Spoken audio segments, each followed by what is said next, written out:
fourth quarter of Game 4. Here we go. Ionescu to inbound, trying to get it to Stewart. Dumps it in, Stewart juggles, catches, 6 seconds left.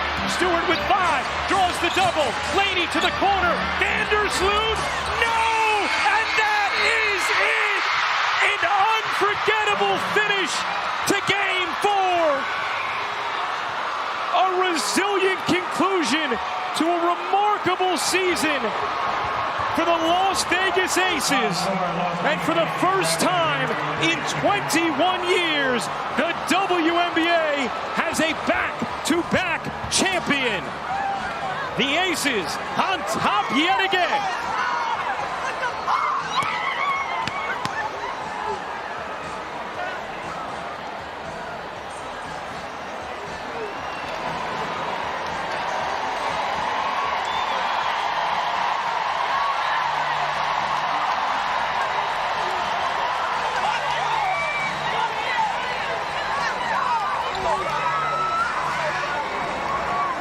Incalculable grit from A'ja Wilson and the Las Vegas Aces without their floor general, without their starting center.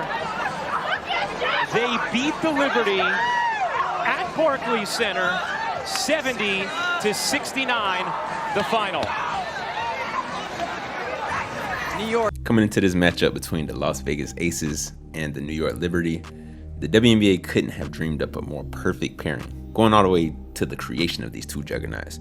You had a team really only with Breanna Ionescu, and then all of a sudden we see Breanna Stewart, Jonquel Jones, and Courtney Vandersloot form like a Voltron.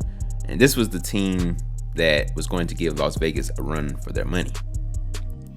Las Vegas, a team people called a super team, but was really built through the draft, in particular their core of Kelsey Plum, Jackie Young, and A'ja Wilson.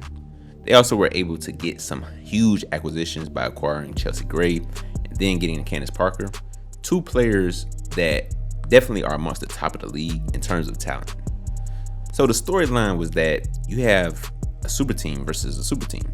And after the Aces won the title last season, you had a scenario where this Liberty team was supposed to be the team that could get it done and knock off the champions.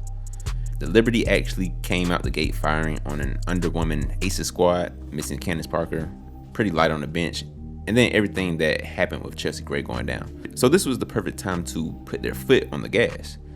I mean, when you have an all-time talent like the decorated Breanna Stewart, a former MVP, and Jonquel Jones, and a player like Breanna Ionescu, who is widely considered to be the next big thing in women's basketball, then you have to get the job done.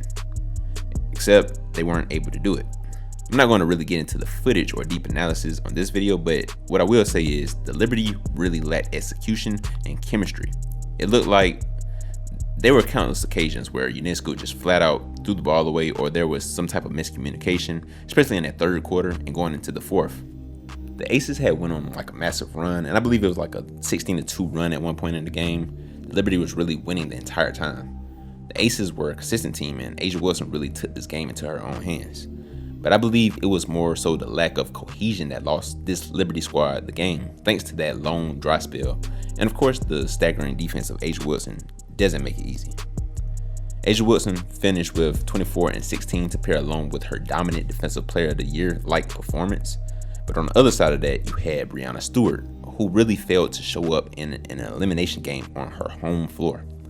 Breanna Stewart finished the game with 10 points on 3 of 17 shooting, 0 of 3 from the three-point line. These type of games on this big of a stage can surely be legacy altering, if not defining. Don't get me wrong, Stewie is an all-timer, 2-time WNBA MVP, 2 times final MVP, 5 All-Stars, and 5 All-NBAs to her resume. So her resume really stands up to the test of time. But when you are matched up with another all-timer and you have this type of performance, then that really stands out and will be a stain on your legacy for years to come. Basketball fans have a long memory, and especially in this era, as the WNBA is expanding and more fans and pundits will be speaking on the players more, this is the last thing they will be remembering about her as a player. That when matched up directly with another great, she had to bow down.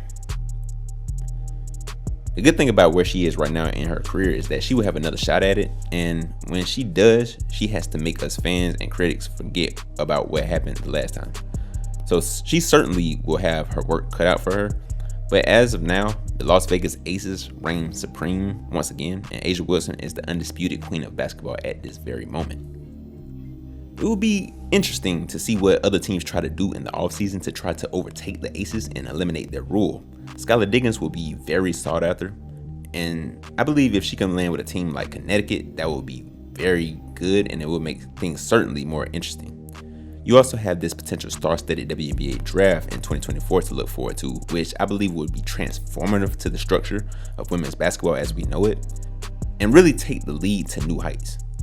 So you have a lot of things to really look forward to, but as of now, the Las Vegas Aces are officially a dynasty, and now we wait and see how long they will rule the WNBA. Had a tough time even inbounding the basketball. Look at the toughness shown here. Alicia Clark preventing her from going in. Jackie Young helping and then recovering out to the corner to contest the shot. Phenomenal team defense, Ryan. The Aces have talked all season about their synergy, how connected they are as a group on the floor and off it. You see it in the way they scrambled on that final defensive possession, and a second title for a young woman who is quickly becoming one of the greatest this game has ever seen.